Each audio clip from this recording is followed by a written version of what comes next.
여러분, 우리가 보통 신학이나 성경을 공부하고 또 토의를 한다고 하면요.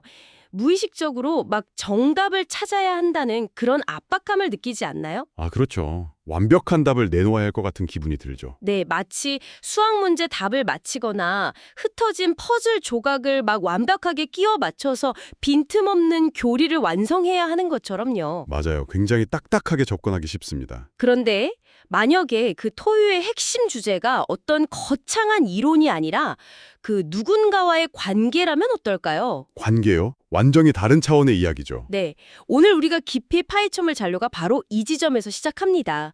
우리에게 주어진 그 작년 교과 2과 교과 운영의 토익 가이드라인을 보면요. 네. 사람들에게 무거운 신학 서적을 좀 내려놓게 만들고 철저하게 인간관계라는 렌즈를 통해서 신앙을 바라보도록 유도하고 있거든요. 굉장히 흥미로운 접근입니다. 그래서 오늘 우리는 이 자료에 담긴 기발한 질문들을 적극적으로 활용해서요.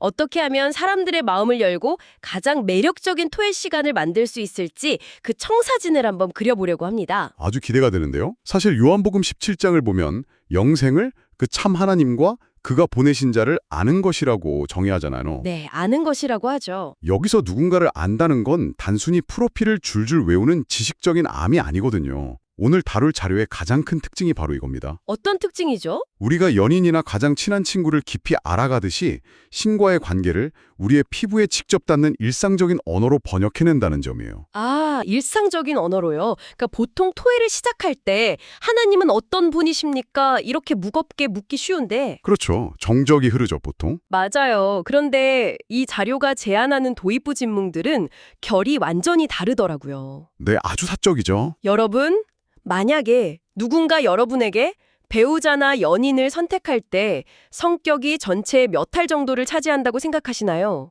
이렇게 묻거나 네. 지금 여러분의 가장 친한 친구와 어떻게 처음 친해지셨나요? 이렇게 묻는다면 어떨까요? 신앙 토의의 첫 질문치고는 지극히 사적이고 일상적이잖아요. 그게 다 의도된 겁니다. 그 질문들이 의도하는 바가 아주 명확하거든요. 어떤 의도인가요? 우리가 누군가를 진짜로 안다고 할 때, 그 사람의 혈액형이나 출신 학교를 아는 것만으로는 충분하지 않잖아요. 그렇죠. 그걸 안다고 친하다고 할 순 없죠. 네, 그 사람과 함께 울고 웃고 갈등을 겪었던 에피소드, 즉 구체적인 경험이 필요합니다. 에피소드?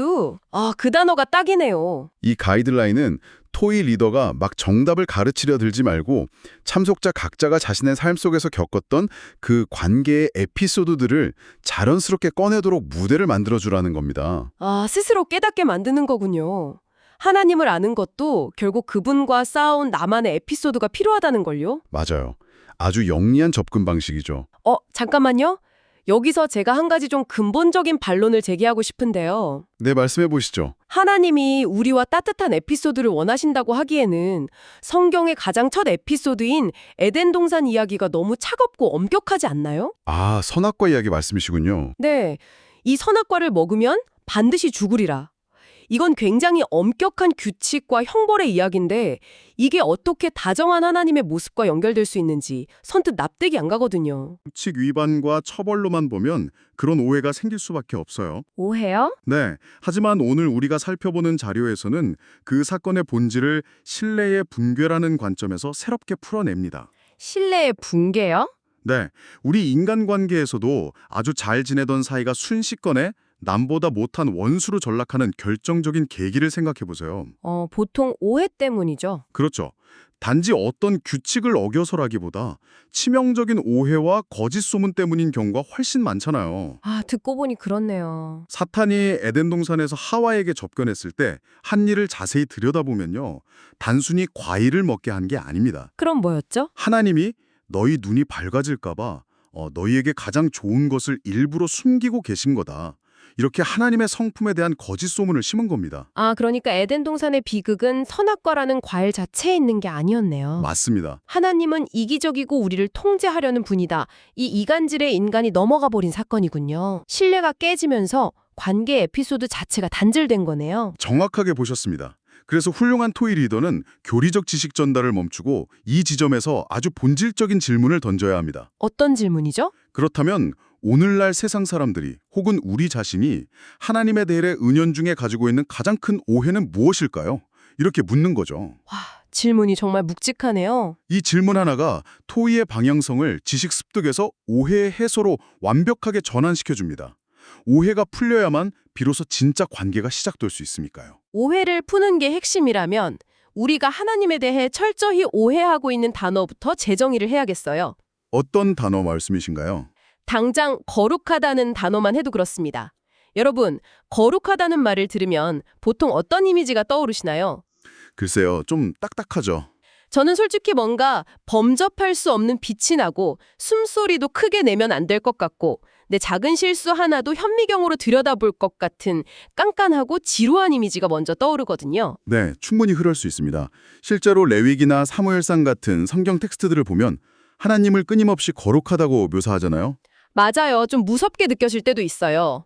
그런데 우리가 읽고 있는 이 교과 운영하는 그 거룩함을 성전 안의 촛불이나 제사장의 옷 같은 종교적인 프레임에 가두지 않습니다. 그럼 어떻게 해석하나요? 오히려 우리의 일상적인 가치관, 특히 관계의 언어로 놀랍게 번역해내죠. 관계의 언어로요. 네, 거룩함을 어떤 도덕적 무결점이나 엄숙함이 아니라 집중력, 한방향성, 열정, 그리고 순애보라는 단어로 해석합니다. 잠깐만요. 거룩함이 순애보라고요? 이건 꽤 파격적인 해석인데요. 그렇게 느끼실 수 있죠. 어떤 논리 구조를 거치면 이 거룩함이 한 사람만 온전히 바라보는 사랑의 감정으로 연결될 수 있는 거죠. 그 메커니즘이 궁금합니다. 원래 거룩이라는 히브리어 단어의 핵심 어원이 구별되다, 분리되다라는 뜻을 가지고 있어요. 구별되다. 네. 세속적이고 타락한 것들과 섞이지 않은 순수함이죠. 그런데 이것이 이기적인 자기만족이나 우월감을 위한 분리가 아니라 어떤 대상을 향한 완전한 몰입이라면 어떨까요? 아, 완전한 몰입이요? 즉, 다른 어떤 불순물이나 이기적인 동기, 변덕이 전혀 섞이지 않고 오직 우리만을 향해 모든 것을 쏟아부으시는 100% 선하고 순수한 열정인 겁니다. 와, 그렇게 연결이 되는군요. 다른 곳에는 눈길조차 주지 않는 그 절대적인 방향성이 바로 하나님의 거룩함이라는 설명이죠. 너무 와닿네요. 그래서 이 자료의 가이드라인에 이런 기가 막힌 질문이 들어있는 거군요. 어떤 질문 말씀하시죠? 여러분 한번 상상해 보세요. 토이 리더가 여러분에게 이렇게 묻는 겁니다.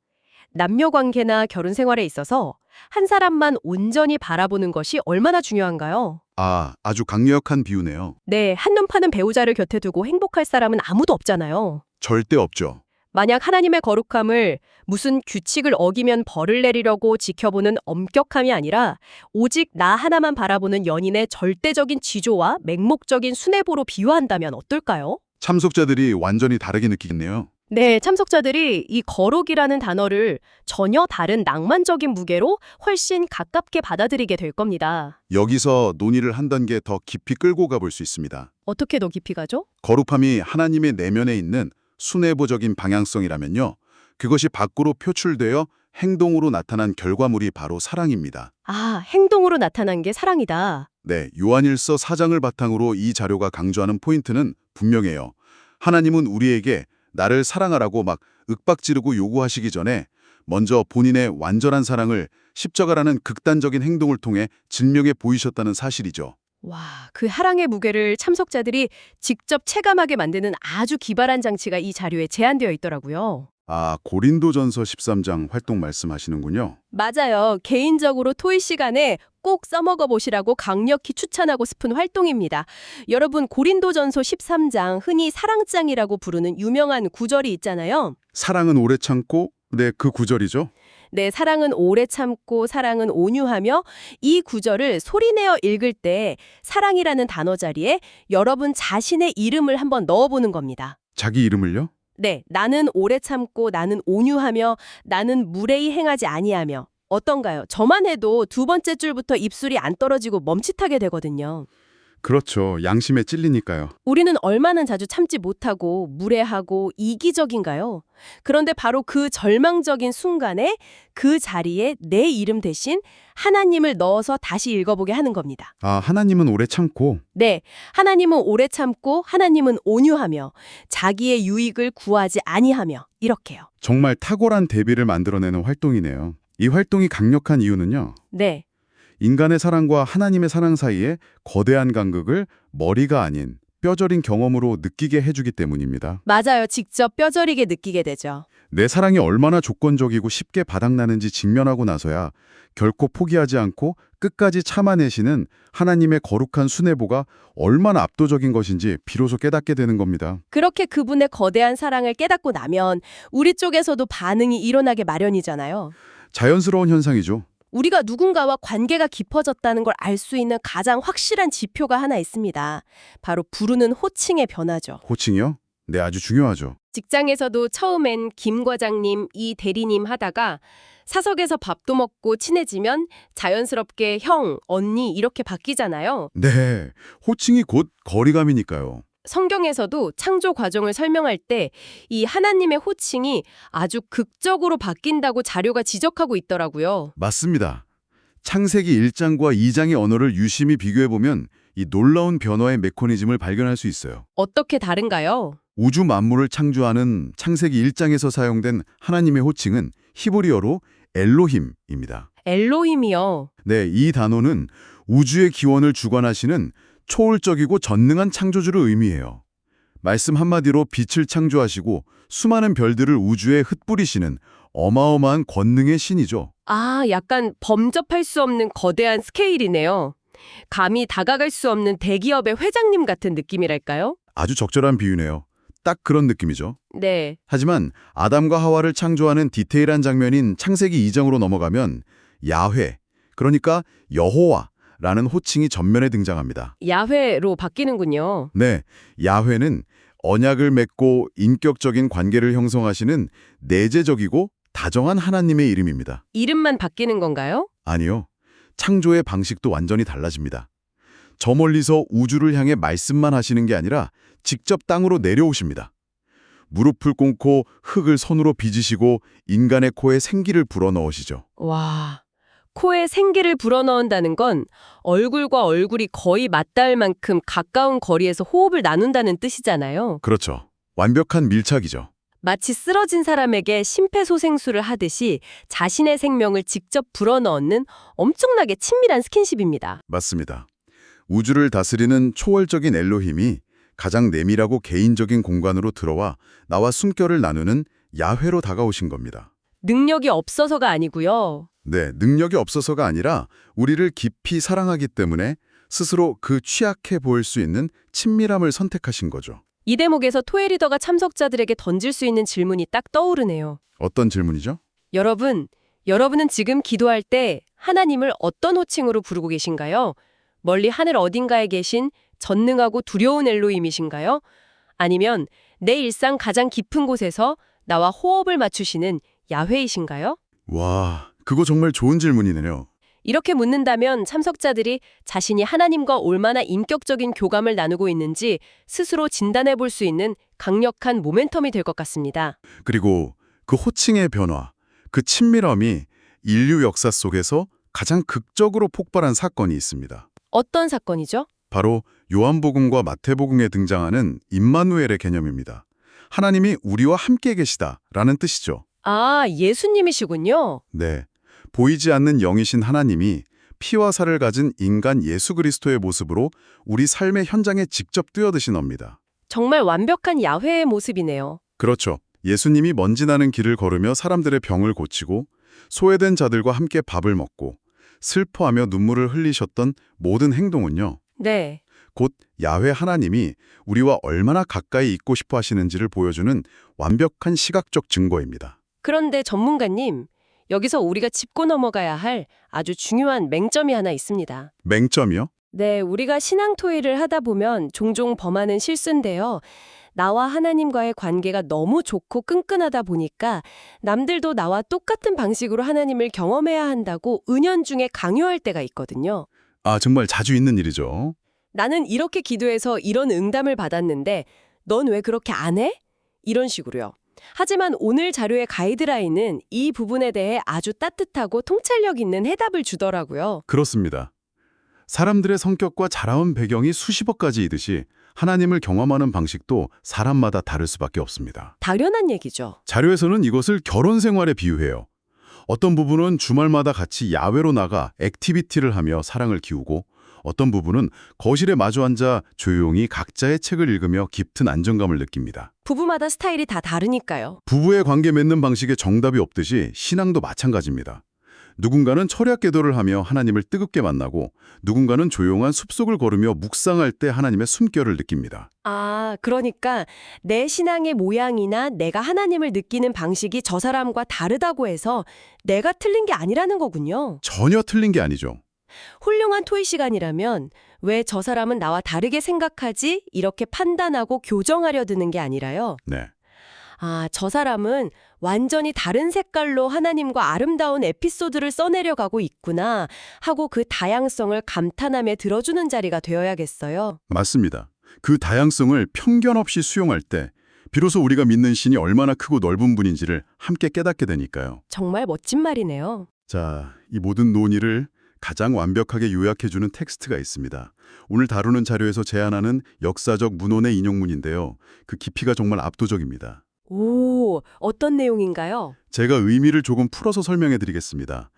인류의 역사 내내 인간의 마음속에 존재해온 모든 부모의 사랑, 부성애와 모성애, 네. 그리고 사람들 심령 깊은 곳에서 솟아난 모든 따뜻한 온정의 샘들을 다 끌어모아도 그것은 하나님의 무한하고 다함없는 사랑 앞에서는 마치 끝없이 펼쳐진 대양 앞에 졸졸 흐르는 작은 시냇물에 불과하다. 끝없는 대양 앞에 작은 시냇물. 와, 이 비유가 주는 무게감이 엄청나네요. 그렇죠. 압도적이죠. 우리가 부모님에게서 받는 그 눈물겨운 헌신, 자식을 위해 불길 속으로 뛰어들고 대신 목숨까지 버릴 수 있는 그 위대한 인간의 사랑조차도요. 네. 하나님의 사랑 앞에서는 감히 비교할 수조차 없는 한낱 시냇물이라는 거잖아요. 맞습니다. 아주 작은 시냇물이죠. 우리는 종종 인간관계에서 겪은 배신이나 부모님에게 받은 상처를 신에게 막 투영해서 하나님도 그런 한계가 있을 거라고 무의식적으로 축소해버리곤 하거든요. 바로 그게 핵심입니다. 우리는 자꾸 우리의 제한된 이성, 상처받은 경험이라는 아주 작은 렌즈로 하나님의 무한함을 재단하려는 습성이 있습니다. 내 경험으로 하나님을 가두어 버리는 거네요. 하지만 이 문장은 우리의 상상력이 닿을 수 있는 가장 숭고한 사랑을 먼저 상상하게 한 뒤에 그것마저도 가볍게 뛰어넘어 버립니다. 와, 토의를 마무리할 때 리더가 어떤 교리적 결론을 억지로 주입하려고 하기보다는 참석자들의 마음을 이 거대한 대양 같은 사랑 앞에 조용히 데려다 놓는 것만으로도 충분합니다. 스스로 그 압도적인 크기를 마주하게 하는 거죠. 자, 지금까지 살펴본 내용들을 바탕으로 훌륭한 교가동의를 위한 청사진을 분명히 그릴 수 있겠네요. 네, 충분히 그려지실 겁니다. 좋은 토의란 성경 지식을 누가 더 많이 아느냐 퀴즈 대회를 열거나 정답을 맞히는 자리가 결코 아닙니다. 그것은 일상 속에서 우리가 겪는 소박한 에피소드들을 통해 하나님의 거룩한 수뇌부를 재발견하고요. 네, 수뇌부를 발견하고 전능하신 엘로힘 안에서 내 코에 숨을 불어넣으시는 야훼의 다정함을 느끼며 각자의 고유한 신앙의 모양을 서로 응원해주는 따뜻한 여정이어야 합니다. 완벽한 요약입니다. 정답을 외우도록 강요하는 대신에 스스로 자신의 삶을 돌아보게 만드는 좋은 질문들을 던지시죠. 좋은 질문들이요. 그리고 궁극적으로는 그 끝없는 대양의 기슭으로 사람들의 시선을 안내하는 것, 그것이 장령교가 이과 운영하니 우리에게 보여주는 최고의 모범 답안입니다. 오늘의 깊은 논의를 마치며 여러분의 일상에 잔잔한 파문을 일으킬 질문 하나를 남기고 싶습니다. 인간의 가장 숭고한 사랑조차 그분의 사랑 앞에서는 작은 시냇물에 불과하다면 한번 생각해 보십시오. 네, 우리는 혹시 그 거대하고 끝없는 대양 같은 하나님의 사랑을 담아내기 위해서 내가 가진 아주 조그맣고 찢어진 종이컵을 들고 바다로 나갔던 것은 아닐까요? 종이컵이요? 네, 내 과거의 상처, 내 편협한 이해심, 나의 얄팍한 잣대라는 낡은 종이컵으로 바닷물을 퍼담다가 물이 왜 이것밖에 안 담기냐며 바다의 크기를 원망하고 실망했던 적은 없는지 묻고 싶습니다. 아주 묵직한 질문이네요. 이번 주 여러분의 삶 속에서 바다를 탓하기 전에 대양을 측량하려 했던 나의 그 작은 종이컵을 어떻게 조용히 내려놓을 수 있을지, 그리고 어떻게 하면 그 거대한 대양의 물결 전체를 판단 없이 온몸으로 마주할 수 있을지 깊이 고민해 보시길 바랍니다. 언제나 그렇듯 이 배움의 여정을 함께 해주셔서 감사합니다. 다음에도 지적 호기심을 자극하는 깊이 있는 탐구로 돌아오겠습니다.